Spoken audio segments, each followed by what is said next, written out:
We have a light thunder shower moving through the Aberdeen area right now, but we're more concerned about the potential for a line of thunderstorms to form later this evening, affecting Watertown, Brookings, and the Sioux Falls area later on tonight along I-29. A severe thunderstorm watch may be issued. Otherwise, during the overnight hours, we'll see lows in the low 60s. Rapids a little cooler, mostly clear, 60-degree low. Then for your day tomorrow, it's going to be a great day. Sunny skies, a westerly breeze, 88 Sioux Falls, 84 Aberdeen, 89 in Pierre, 84 in Rapid City, and about the same on Saturday. Your complete weekend forecast is coming up.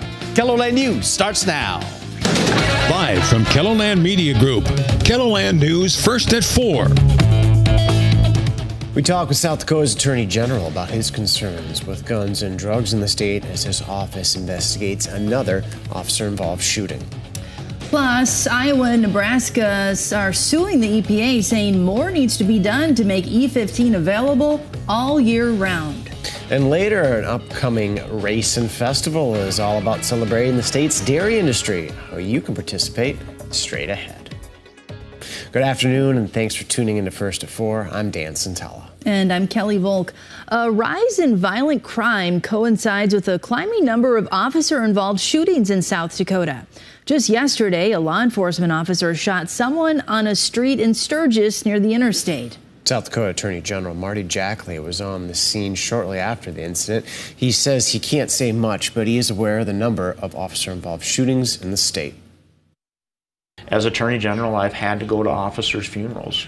It sticks in my mind when I had to go to the Rapid City funerals of McCandless and Armstrong because of a dangerous situation. And again, many of these that we're seeing, the escalation in violent crime goes straight back to drugs and straight back to our borders. Jackley says the DCI is investigating yesterday's officer-involved shooting in Sturgis and will release the details within 30 days. We will hear more from him, as well as Sioux Falls Police, coming up tonight at 6 o'clock. Just coming into our newsroom, the Brookings County Sheriff's Office says it is investigating a person's death. Authorities did not release many details, but the South Dakota Division of Criminal Investigation is helping with the case. A wildfire on the island of Maui is creating a wasteland of burned-out homes and obliterated communities. The blaze has already claimed the lives of 36 people, making it the deadliest in the U.S. in recent years. The fire is being fueled by a dry summer and strong winds from a passing hurricane. It took the island by surprise, racing through the historic town of Lahaina. That's a tourist destination that dates back to the 1700s. Rescuers are still searching for anyone caught in the fire. With the island being such a tourist destination, thousands of people are now scrambling to figure out their travel plans to Hawaii. We spoke with a local travel agent who is helping a family with an upcoming trip. Even though the family that I have currently booked there, I don't think their resort is actively damaged, but the island itself is going to take, years to recover. You'll hear from that family who was planning on traveling to Hawaii tonight at 10 and the reactions to the deadly wildfires. Well, here in KELOLAND, it has been hot and a little humid out there, I think. Yeah, and the humidity could give way to outright rain before too long. Yeah, what's going on, Megan? Right now, Dan and Kelly, we have a few light rain showers happening in northeastern KELOLAND. We are watching the chance of severe weather as we head into this evening. Right now, partly cloudy skies and 85 in Sioux Falls. South winds are at 16 miles an hour. And there is a look at Aberdeen with those light rain showers, 82 degrees. South winds are at 8 miles an hour. These rain showers are creating a little bit of lightning there between Frederick and Hecla.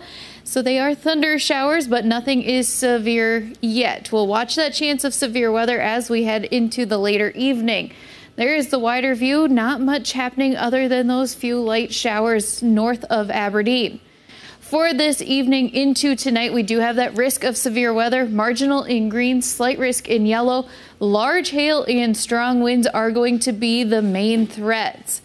Right now, 86 in Mitchell, 84 in Watertown, 80 in Mobridge, and 78 in Custer. So for tonight, with that chance of rain and thunderstorms, that will move out after midnight. 63 in Sioux Falls, 60 in Aberdeen, 62 in Pierre, and 60 in Rapid City. The skies will start clearing out from west to east for tonight and into tomorrow morning. For the day tomorrow, sunshine and 88 in Sioux Falls, 84 Aberdeen, 89 in Pierre, and 84 in Rapid City. We'll have a light north to northwest wind throughout the day. Then on Saturday, mostly sunny, and those temperatures are going to be about the same. 86 in Sioux Falls, 85 in Aberdeen, 91 in Pierre, and 85 in Rapid City.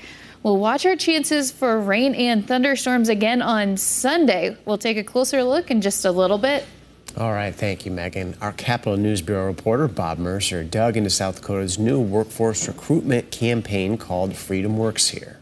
He found that the governor's Office of Economic Development has paid nearly $6.5 million so far to 2 private businesses from Tennessee and Ohio. The contract with Design Sensory Inc. was originally capped at $450,000 for the first year. However, state records show payments totaled nearly $2 million through June 9th. A few days later, the state amended the contract to increase the cap. Meanwhile, the state's contract with strategic media placement Go West Media was capped at $5 million. State records show payments have so far totaled nearly $4.5 million.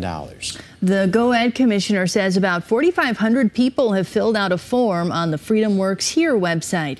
About 1,000 people are working through the final steps.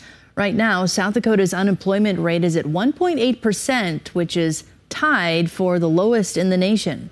You can read Bob's full report on the Freedomworks Here campaign on KELOLAND.com. The Iowa State Fair officially kicked off today in Des Moines, along with the food, rides, livestock. Politics will also be center stage. Iowa Governor Kim Reynolds started her fireside chats on the fairgrounds. Reynolds will talk with 12 GOP presidential candidates through August 18th. The candidates include former Vice President Mike Pence, Florida Governor Ron DeSantis, and former UN Ambassador Nikki Haley. However, former President Donald Trump and Chris Christie are not planning on taking part in the fireside chats with Iowa's governor. Nebraska and Iowa are suing the EPA, claiming the agency hasn't responded to a request to make E15 fuel available year-round. Aaron Hegarty with our CBS affiliate in Omaha has the story.